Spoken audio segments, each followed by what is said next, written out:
अब प्रस्तुत है पाठ रीढ़ की हड्डी।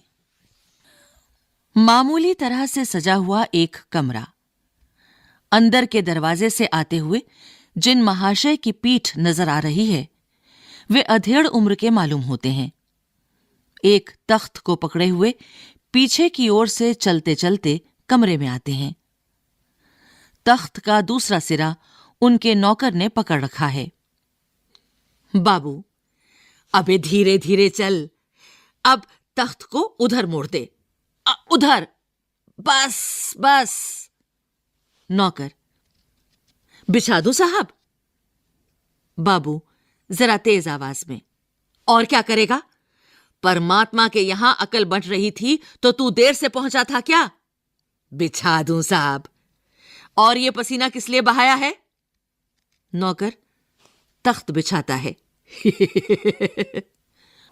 बाबू, हंसता क्यों है?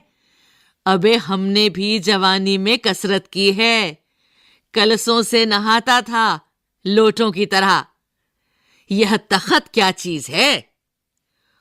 उसे सीधा कर, यूं, हां बस।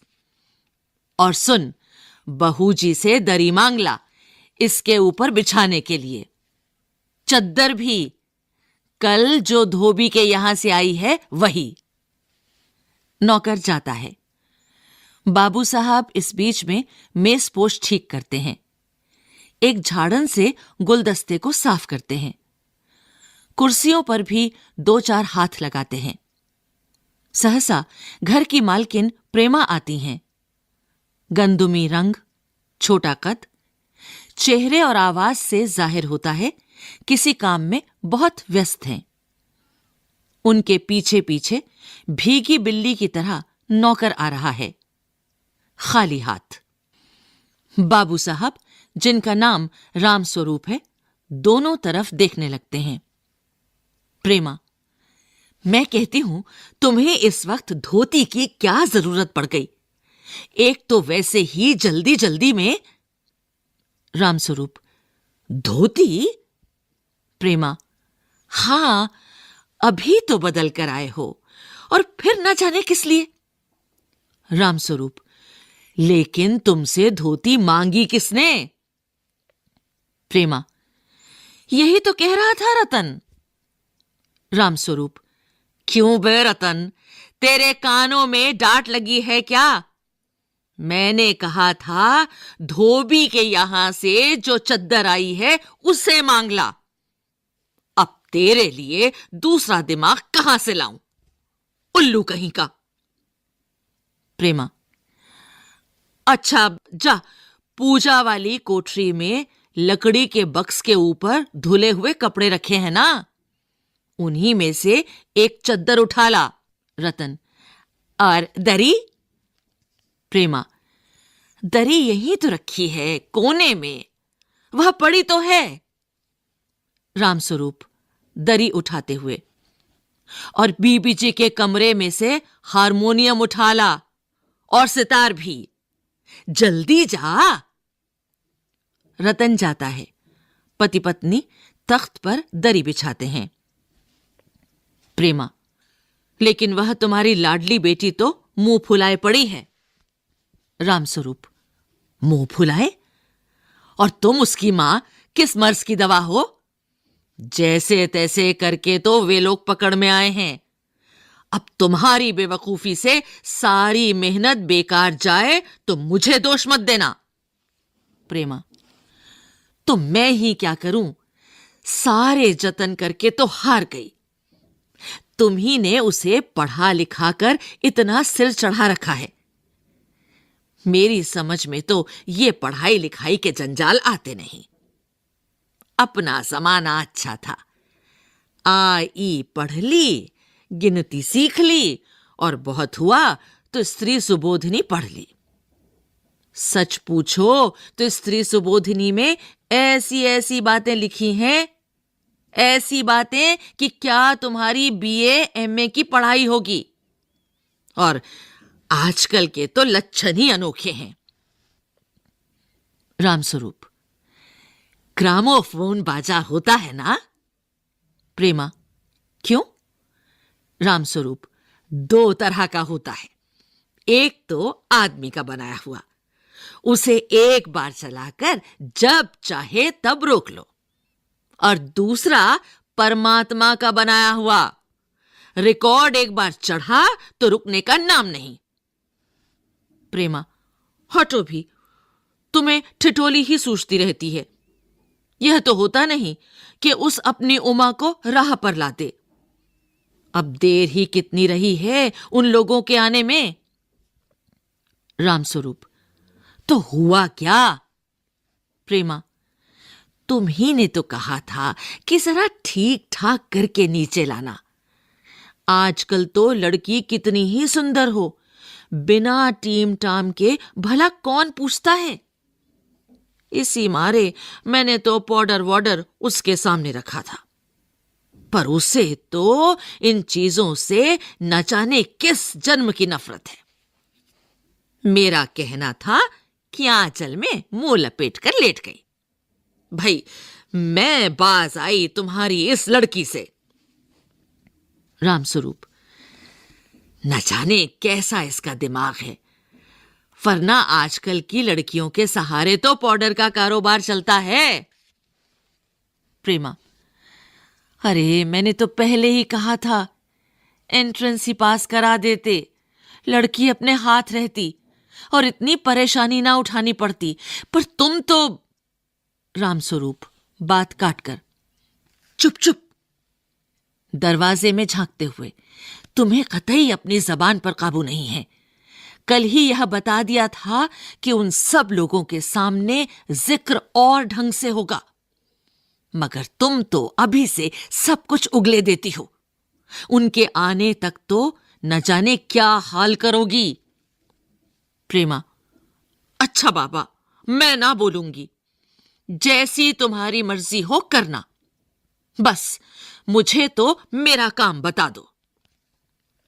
रामस्वरूप, तो उमा को जैसे हो तैयार कर लो, ना सही पाउडर, वैसे कौन बुरी है। पान लेकर भेज देना उसे, और नाश्ता तो तैयार है ना। रतन का आना, आ गया रतन, इधर ला, इधर। बाजा नीचे रख दे, चद्दर खोल, पकड़ तो जरा उधर से। चद्दर बिछाते हैं। प्रेमा, नाश्ता तो तैयार है, मिठाई तो वे लोग ज्यादा खाएंगे नहीं, कुछ नमकीन चीजें बना दी हैं, फल रखे ही हैं, चाय तैयार है और टोस्ट भी, मगर हां, मक्खन, मक्खन तो आया ही नहीं। रामस्वरूप, क्या कहा? मक्खन नहीं आया? तुम्हें भी किस वक्त याद आई है? जानती हो कि मक्खन वाले की दुकान दूर है, पर तुम्हें तो ठीक वक्त पर कोई बात सूझती ही नहीं। अब बताओ, रतन मक्खन लाए कि यहां का काम करे? दफ्तर के चपरासी से कहा था आने के लिए, सो नखरों के मारे। प्रेमा, यहां का काम कौन ज्यादा है, कमरा तो सब ठीक ठाक है ही, बाजा सितार आ ही गया। नाश्ता यहां बराबर वाले कमरे में ट्रे में रखा हुआ है, सो तुम्हें पकड़ा दूंगी। एक आध चीज खुद ले आना। इतनी देर में रतन मक्खन ले ही आएगा, 2 आदमी ही तो हैं। रामस्वरूप, हां, एक तो बाबू गोपाल प्रसाद और दूसरा खुद लड़का है। देखो, उमा से कह देना कि जरा करीने से आए। ये लोग जरा ऐसे ही हैं।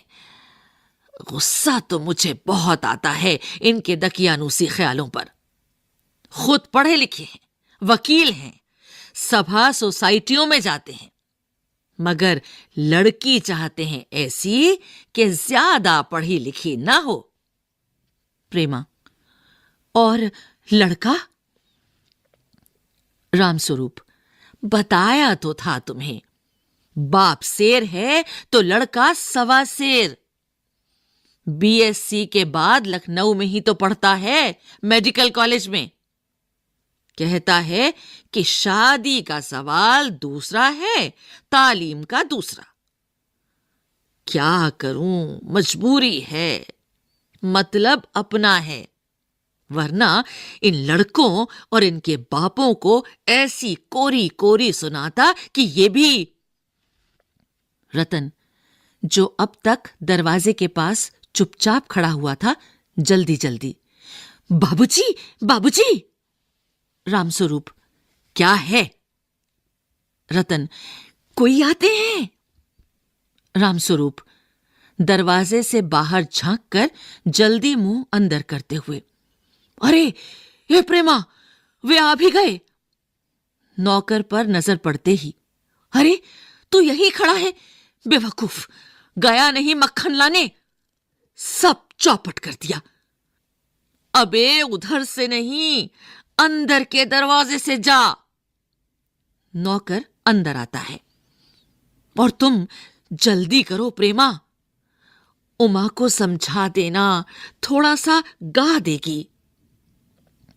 प्रेमा जल्दी से अंदर की तरफ आती है। उसकी धोती जमीन पर रखे हुए बाजे से अटक जाती है। प्रेमा, यह बाजा वह नीचे ही रख गया है, कमबख्त। रामस्वरूप, तुम जाओ, मैं रखे देता हूं, जल्दी। प्रेमा जाती है। बाबू रामस्वरूप बाजा उठाकर रखते हैं। किवाड़ों पर दस्तक। रामस्वरूप, आइए आइए। बाबू गोपाल प्रसाद और उनके लड़के शंकर का आना। आंखों से लोक चतुराई टपकती है। आवाज से मालूम होता है कि काफी अनुभवी और फितरती महाशय हैं। उनका लड़का कुछ खीस निपोरने वाले नौजवानों में से है।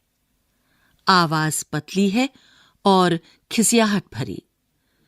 झुकी कमर इनकी खासियत है। रामस्वरूप अपने दोनों हाथ मलते हुए, इधर तशरीफ लाइए, इधर। बाबू गोपाल प्रसाद बैठते हैं, मगर बेंत गिर पड़ता है। रामस्वरूप, यह बेंत लाइए, मुझे दीजिए। कोने में रख देते हैं। सब बैठते हैं। मकान ढूंढने में तकलीफ तो नहीं हुई?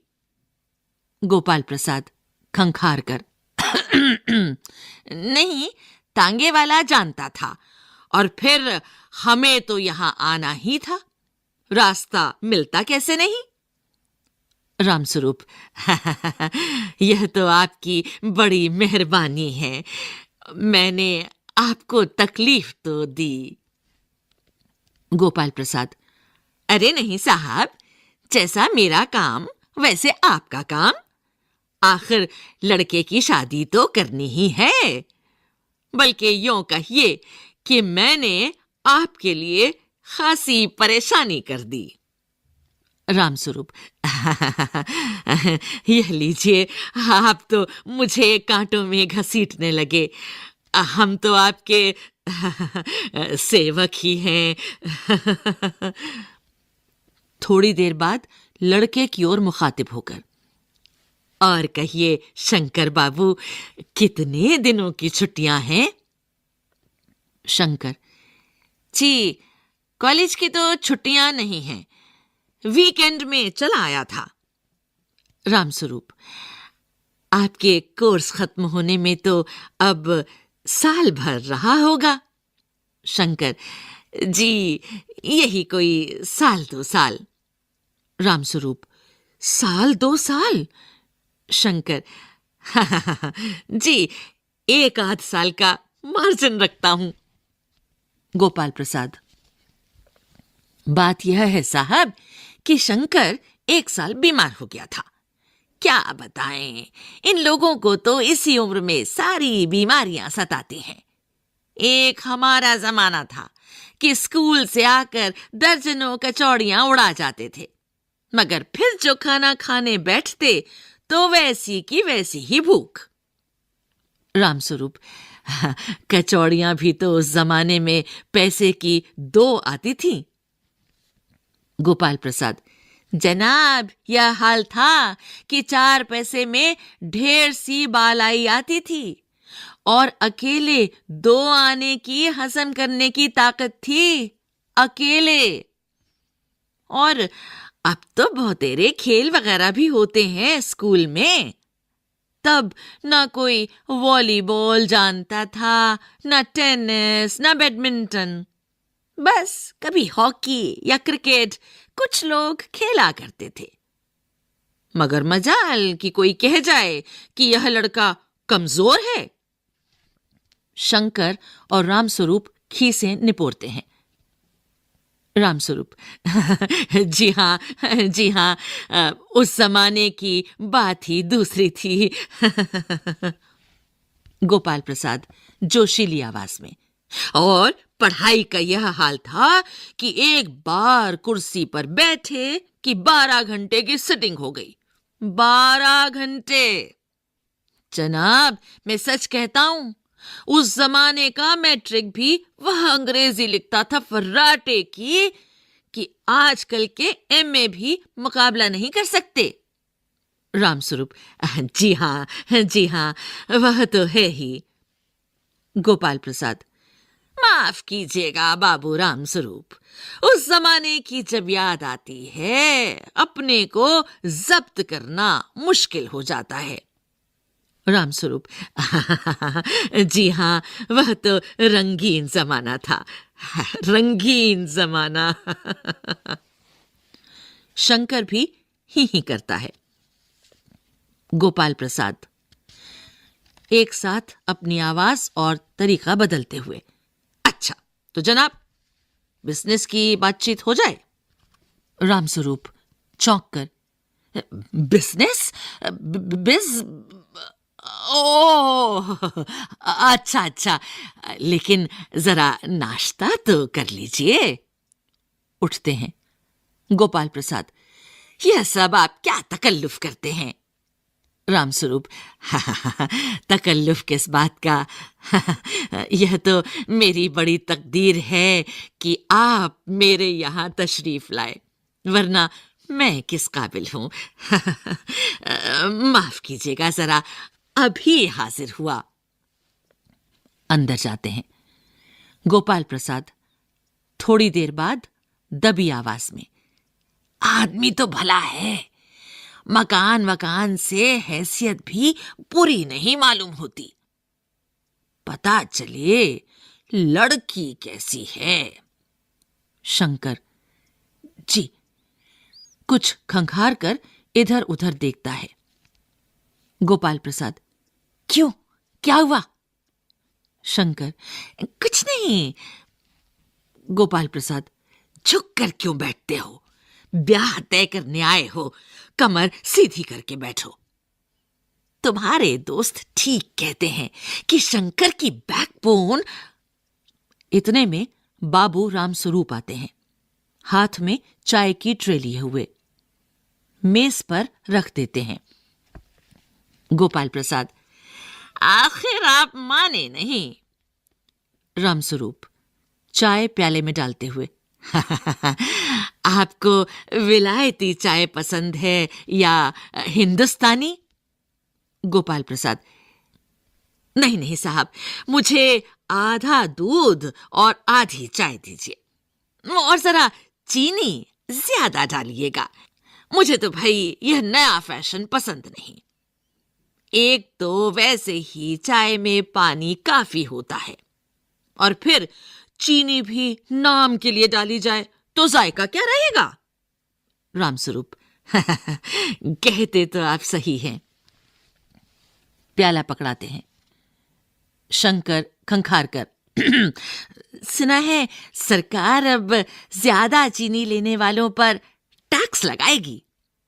गोपाल प्रसाद चाय पीते हुए, सरकार जो चाहे सो कर ले, पर अगर आमदनी करनी है तो सरकार को बस एक ही टैक्स लगाना चाहिए। रामस्वरूप शंकर को प्याला पकड़ाते हुए, वह क्या? गोपाल प्रसाद, खूबसूरती पर टैक्स। रामस्वरूप और शंकर हंस पड़ते हैं। मजाक नहीं साहब, यह ऐसा टैक्स है जनाब कि देने वाले चूं भी ना करेंगे। बस शर्त यह है कि हर एक औरत पर यह छोड़ दिया जाए कि वह अपनी खूबसूरती के स्टैंडर्ड के माफिक अपने ऊपर टैक्स तय कर ले। फिर देखिए सरकार की कैसी आमदनी बढ़ती है। रामस्वरूप जोर से हंसते हुए, वाह वाह, खूब सोचा आपने। वाकई आजकल यह खूबसूरती का सवाल भी बेढब हो गया है। हम लोगों के जमाने में तो यह कभी उठता भी ना था। तश्तरी गोपाल प्रसाद की तरफ बढ़ाते हैं। लीजिए। गोपाल प्रसाद समोसा उठाते हुए, कभी नहीं साहब, कभी नहीं। रामस्वरूप शंकर की तरफ मुखातिब होकर, आपका क्या ख्याल है शंकर बाबू? शंकर, किस मामले में? रामस्वरूप, यही कि शादी तय करने में खूबसूरती का हिस्सा कितना होना चाहिए। गोपाल प्रसाद बीच में ही, यह बात दूसरी है बाबू रामस्वरूप। मैंने आपसे पहले भी कहा था, लड़की का खूबसूरत होना निहायत जरूरी है। कैसे भी हो, चाहे पाउडर वगैरह लगाए, चाहे वैसे ही। बात यह है कि हम आप मान भी जाएं, मगर घर की औरतें तो राजी नहीं होती। आपकी लड़की तो ठीक है। रामस्वरूप, जी हां, वह तो अभी आप देख लीजिएगा। गोपाल प्रसाद, देखना क्या है, जब आपसे इतनी बातचीत हो चुकी है तब तो यह रस्म ही समझिए। रामस्वरूप, यह तो आपका मेरे ऊपर भारी एहसान है। गोपाल प्रसाद, और जायचा मतलब जन्म पत्र तो मिल ही गया होगा। रामस्वरूप, जी जायचे का मिलना क्या मुश्किल बात है, ठाकुर जी के चरणों में रख दिया, बस खुद ब खुद मिला हुआ समझिए। गोपाल प्रसाद, यह ठीक कहा आपने, बिल्कुल ठीक। थोड़ी देर रुककर, लेकिन हां, यह जो मेरे कानों में भनक पड़ी है, यह तो गलत है ना? रामस्वरूप चौंक कर, क्या? गोपाल प्रसाद, यह पढ़ाई लिखाई के बारे में। जी हां, साफ बात है साहब, हमें ज्यादा पढ़ी लिखी लड़की नहीं चाहिए। मेम साहब तो रखनी नहीं, कौन भुगतेगा उनके नखरों को? बस हद से हद मैट्रिक पास होनी चाहिए। क्यों शंकर? शंकर, जी हां, कोई नौकरी तो करानी नहीं। रामस्वरूप, नौकरी का तो कोई सवाल ही नहीं उठता। गोपाल प्रसाद, और क्या साहब? देखिए, कुछ लोग मुझसे कहते हैं कि जब आपने अपने लड़कों को बीए एमए तक पढ़ाया है, तब उनकी बहुएं भी ग्रेजुएट लीजिए। भला पूछिए इन अकल के ठेकेदारों से कि क्या लड़कों की पढ़ाई और लड़कियों की पढ़ाई एक बात है? अरे मर्दों का काम तो है ही पढ़ना और काबिल होना। अगर औरतें भी वही करने लगीं, अंग्रेजी अखबार पढ़ने लगीं और पॉलिटिक्स वगैरह पर बहस करने लगीं, तब तो हो चुकी गृहस्थी। जनाब, मोर के पंख होते हैं, मोरनी के नहीं। शेर के बाल होते हैं, शेरनी के नहीं। रामस्वरूप, जी हां, और मर्द के दाढ़ी होती है, औरत के नहीं। शंकर भी हंसता है, मगर गोपाल प्रसाद गंभीर हो जाते हैं। गोपाल प्रसाद, हां हां, वह भी सही है। कहने का मतलब यह है कि कुछ बातें दुनिया में ऐसी हैं जो सिर्फ मर्दों के लिए हैं, और ऊंची तालीम भी ऐसी चीजों में से एक है। रामस्वरूप शंकर से, चाय और लीजिए। शंकर, धन्यवाद, पी चुका। रामस्वरूप गोपाल प्रसाद से, आप? गोपाल प्रसाद, बस साहब, अब तो खत्म ही कीजिए।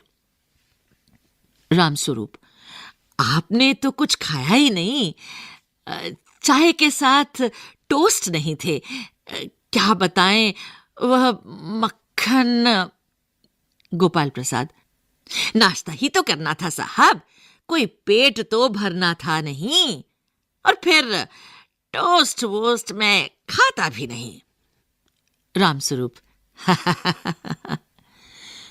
मेज को एक तरफ सरका देते हैं, फिर अंदर के दरवाजे की तरफ मुंह कर जरा जोर से, अरे जरा पान भिजवा देना।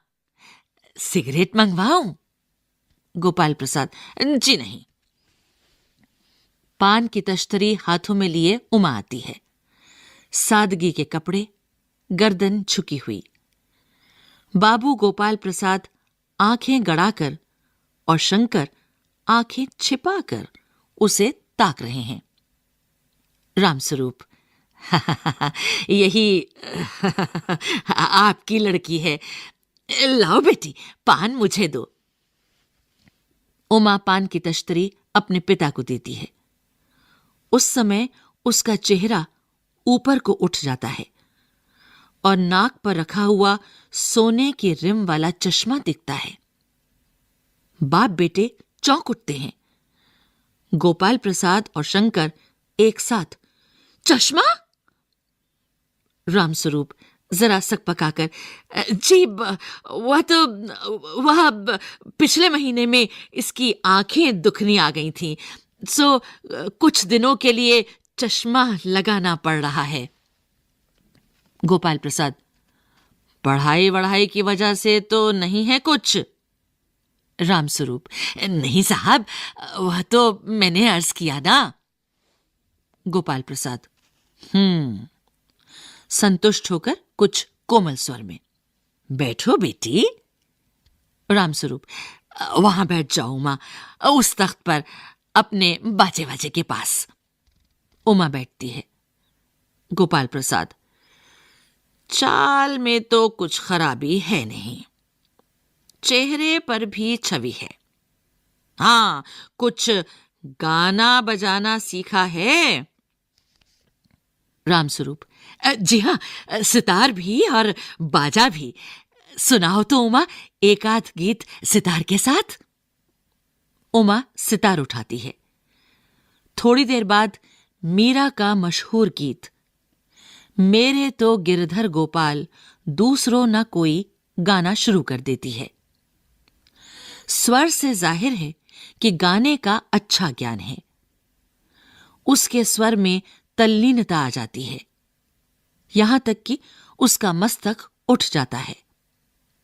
उसकी आंखें शंकर की झेंपती सी आंखों से मिल जाती हैं और वह गाते गाते एक साथ रुक जाती है।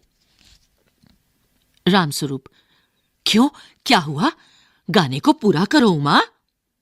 गोपाल प्रसाद, नहीं नहीं साहब, काफी है, लड़की आपकी अच्छा गाती है। उमा सितार रखकर अंदर जाने को उठती है। गोपाल प्रसाद, अभी ठहरो बेटी। रामस्वरूप, थोड़ा और बैठी रहो उमा। उमा बैठती है। गोपाल प्रसाद उमा से, तो तुमने पेंटिंग वेंटिंग भी? उमा चुप।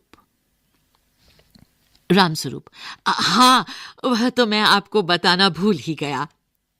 यह जो तस्वीर टंगी हुई है कुत्ते वाली, इसी ने खींची है, और वह उस दीवार पर भी। गोपाल प्रसाद, यह तो बहुत अच्छा है, और सिलाई वगैरह? रामस्वरूप, सिलाई तो सारे घर की इसी के जिम्मे रहती है, यहां तक कि मेरी कमीजें भी। गोपाल प्रसाद, ठीक, लेकिन हाँ बेटी, तुमने कुछ इनाम विनाम भी जीते हैं? उमा चुप। रामस्वरूप इशारे के लिए खांसते हैं, लेकिन उमा चुप है, उसी तरह गर्दन झुकाए। गोपाल प्रसाद अधीर हो उठते हैं और रामस्वरूप सकपकाते हैं। रामस्वरूप, जवाब दो उमा। गोपाल प्रसाद से, जरा शर्माती है, इनाम तो इसने। गोपाल प्रसाद जरा रूखी आवाज में, जरा इसे भी तो मुंह खोलना चाहिए। रामस्वरूप, उमा देखो आप क्या कह रहे हैं, जवाब दो ना। उमा हल्की लेकिन मजबूत आवाज में, क्या जवाब दूं बाबूजी? जब कुर्सी मेज बिकती है तब दुकानदार कुर्सी मेज से कुछ नहीं पूछता, सिर्फ खरीदार को दिखला देता है। पसंद आ गई तो अच्छा है, वरना। रामस्वरूप चौंक कर खड़े हो जाते हैं। उमा, उमा, उमा, अब मुझे कह लेने दीजिए बाबूजी। ये जो महाशय मेरे खरीदार बनकर आए हैं, इनसे जरा पूछिए कि क्या लड़कियों के दिल नहीं होता? क्या उनकी चोट नहीं लगती? क्या बेबस भेड़ बकरियां हैं जिन्हें कसाई अच्छी तरह देखभाल कर। गोपाल प्रसाद ताव में आकर, बाबू रामस्वरूप, आपने मेरी इज्जत उतारने के लिए मुझे यहां बुलाया था? उमा तेज आवाज में, जी हां, और क्या हमारी बेइज्जती नहीं होती जो आप इतनी देर से नाप तोल कर रहे हैं? और जरा अपने इन साहबजादे से पूछिए कि अभी पिछली फरवरी में ये लड़कियों के हॉस्टल के इर्द गिर्द क्यों घूम रहे थे और वहां से कैसे भगाए गए थे? शंकर, बाबूजी चलिए। गोपाल प्रसाद, लड़कियों के हॉस्टल में? क्या तुम कॉलेज में पढ़ी हो? रामस्वरूप चुप। उमा, जी हां, कॉलेज में पढ़ी हूं। मैंने बीए पास किया है। कोई पाप नहीं किया, कोई चोरी नहीं की, और ना आपके पुत्र की तरह ताक झांक कर कायरता दिखाई है। मुझे अपनी इज्जत, अपने मान का ख्याल तो है, लेकिन इनसे पूछिए कि ये किस तरह नौकरानी के पैरों पर पड़कर अपना मुंह छिपाकर भागे थे। रामस्वरूप, उमा, उमा। गोपाल प्रसाद खड़े होकर गुस्से में, बस हो चुका। बाबू रामस्वरूप, आपने मेरे साथ दगा किया। आपकी लड़की बीए पास है और आपने मुझसे कहा था कि सिर्फ मैट्रिक तक पढ़ी है। लाइए, मेरी छड़ी कहां है? मैं चलता हूं। बेंत ढूंढ कर उठाते हैं। बीए पास, ओफो, गजब हो जाता। झूठ का भी कुछ ठिकाना है। आओ बेटे, चलो। दरवाजे की ओर बढ़ते हैं। उमा, जी हां, चाहिए, जरूर चले जाइए, लेकिन घर जाकर जरा यह पता लगाइएगा कि आपके लाडले बेटे के रीढ़ की हड्डी भी है या नहीं, यानी बैकबोन, बैकबोन। बाबू गोपाल प्रसाद के चेहरे पर बेबसी का गुस्सा है और उनके लड़के के रुलासापन। दोनों बाहर चले जाते हैं। बाबू रामस्वरूप कुर्सी पर धम से बैठ जाते हैं। उमा सहसा चुप हो जाती है।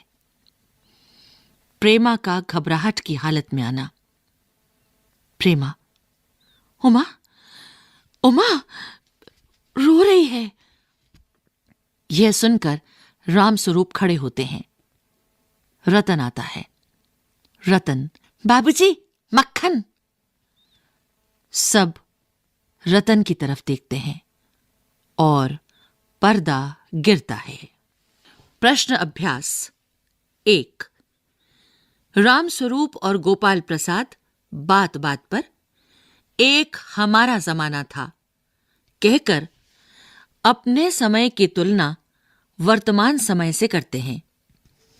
इस प्रकार की तुलना करना कहां तक तर्कसंगत है? 2. राम स्वरूप का अपनी बेटी को उच्च शिक्षा दिलवाना और विवाह के लिए छिपाना, यह विरोधाभास उनकी किस विवशता को उजागर करता है? 3. अपनी बेटी का रिश्ता तय करने के लिए रामस्वरूप उमा से जिस प्रकार के व्यवहार की अपेक्षा कर रहे हैं, वह उचित क्यों नहीं है? 4. गोपाल प्रसाद विवाह को बिजनेस मानते हैं और रामस्वरूप अपनी बेटी की उच्च शिक्षा को छिपाते हैं। क्या आप मानते हैं कि दोनों ही समान रूप से अपराधी हैं? अपने विचार लिखें। 5. आपके लाडले बेटे की रीढ़ की हड्डी भी है या नहीं? उमा इस कथन के माध्यम से शंकर की किन कमियों की ओर संकेत करना चाहती है? 6. शंकर जैसे लड़के या उमा जैसी लड़की? समाज को कैसे व्यक्तित्व की जरूरत है? तर्क सहित उत्तर दीजिए। 7. रीढ़ की हड्डी शीर्षक की सार्थकता स्पष्ट कीजिए। 8. कथा वस्तु के आधार पर आप किसे एकांकी का मुख्य पात्र मानते हैं और क्यों? 9. एकांकी के आधार पर रामस्वरूप और गोपाल प्रसाद की चारित्रिक विशेषताएं बताइए। 10. इस एकांकी का क्या उद्देश्य है? लिखिए। 11. समाज में महिलाओं को उचित गरिमा दिलाने हेतु आप कौन कौन से प्रयास कर सकते हैं? अभी आप सुन रहे